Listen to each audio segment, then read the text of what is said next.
होती है उस टाइम भी आपको कंप्लीट तादाद चाहिए, जो 2/3 जिसको आप कहते हैं, ठीक है।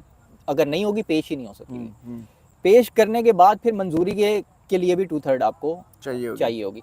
तो और उससे पहले कमेटियों को भी जानी है, ये कमेटियों में ये कमेटियों को नहीं जाएगी, ये तो नहीं जाएगी, ये नहीं जाएगी क्योंकि ये स्पीकर की क्योंकि सवाबदीद होती है और स्पीकर साहब आपको पता है नहीं भेजेंगे कभी भी, वो डायरेक्ट ही इसको जो है वो कर दें। अच्छा फैजान भाई ये बताएं कि ये रात गए क्यों बार बार ये पार्लियामेंट का सेशन जो है वो मुलतवी किया जाता है?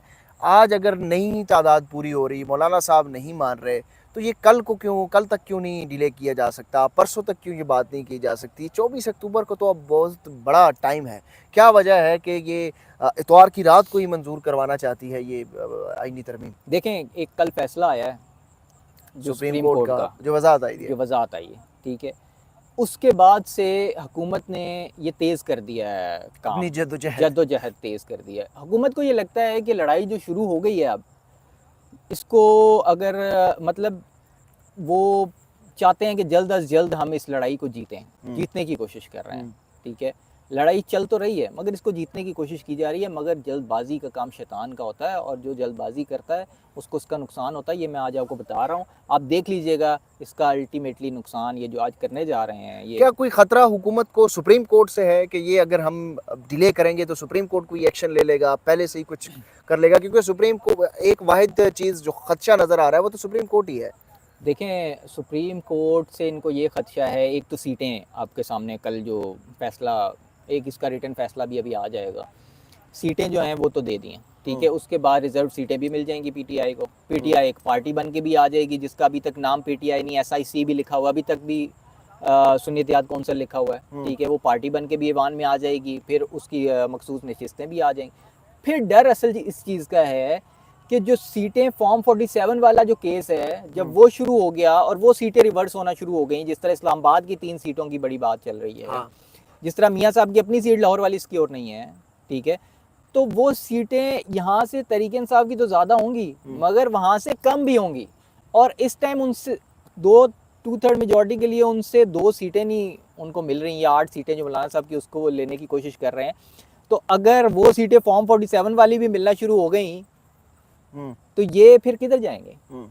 ये किधर जाएंगे फिर? एग्जैक्टली इसी चीज़ का डर है। थैंक यू फैज़ान भाई। और उमर जट साहब जो हैं वो मुसलसल चुड़ैलों के साथ राब्ते में हैं और देखते हैं कि जट साहब आप मुसलसल चुड़ैलों के साथ राब्ते में थे। रात के इस पैर चुड़ैलों के साथ राब्ते में रह रहे हैं। हमारे नाज़रीन क्या को खबरें? किसी और तरफ ना लेके नहीं खबरें देखिए मेरी बात सुने। अभी सिचुएशन ये है कि मुसलसल राब्ते हो रहे हैं, मुसलसल लोग इन्फॉर्मेशन ले रहे हैं। हम यहाँ पर मौजूद हैं, लोग हमसे पूछ रहे हैं, हमारे जो सीनियर्स हैं और हमारे जो दफातर हैं वहाँ से भी हमसे ये पूछा जा रहा है कि आखिर ये क्या। देखें ज़ुबैर साहब, तकरीबन 9 घंटे हो चुके हैं ये ताख़ीर का शिकार है।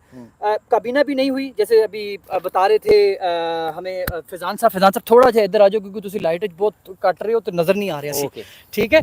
अब 9 घंटे का जो है वो वक्त गुजर चुका है ज़ुबैर साहब, और अभी तक ना काबीना हुई है ना कौमी असम्बली का सेशन हुआ है। अब देखें 12 बजे के बाद अगर सेशन कॉल भी करना है तो ये सेशन जो है दोबारा कॉल करने के लिए कौमी असम्बली का सेशन एक बार स्पीकर को आना पड़ेगा, बाकायदा कार्रवाई स्टार्ट होगी। कार्रवाई स्टार्ट होने के बाद ये ऐलान होगा कि अब ये खाली हाल में बैठ के कह देंगे कि यार ये इसके जिस तरह उस टाइम कह दिया था जब वोट। अच्छा फैजान साहब, असल में इसमें मसला पता क्या है, मैं आपको बताता हूँ। अब मैंने मेरे से जो भी पूछ रहा है ना कि ये इजलास कब शुरू होगा, मैं उसको एक ही बात कर रहा हूँ। मैं उसको कह रहा हूँ कि भाई जब तक मौलाना फजलुर रहमान साहब की क़यादत में, उनके पार्लियामेंटेरियंस उनकी क़यादत में वहाँ से एम्बेसी रोड से उनकी रिहाइश गाह से काफिले की सूरत में पार्लियामेंट नहीं पहुँचते तब तक ये सेशन नहीं होगा। ये तो कन्फर्म है, बेशक यहाँ पर कुछ भी हो जाए। पार्लियामेंट का इजलास कब शुरू होगा, आईनी तरमीम कौन सी होगी, आईनी तरमीम कब पेश होगी, आईनी तरमीम मंजूर होगी या नहीं, इस सारे सवालात के जवाब जो है वो एम्बेसी रोड की बंगला नंबर 7 के ऐसे ही जब तक वहां से गाड़ियां नहीं निकलती। अभी बल्कि मैंने एक हमारे एक दोस्त हैं वो हमसे पूछ रहे थे तो मैंने उनको यही कहा, मैंने कहा जी पीटीआई ने मगरिब की नमाज पढ़ ली है मौलाना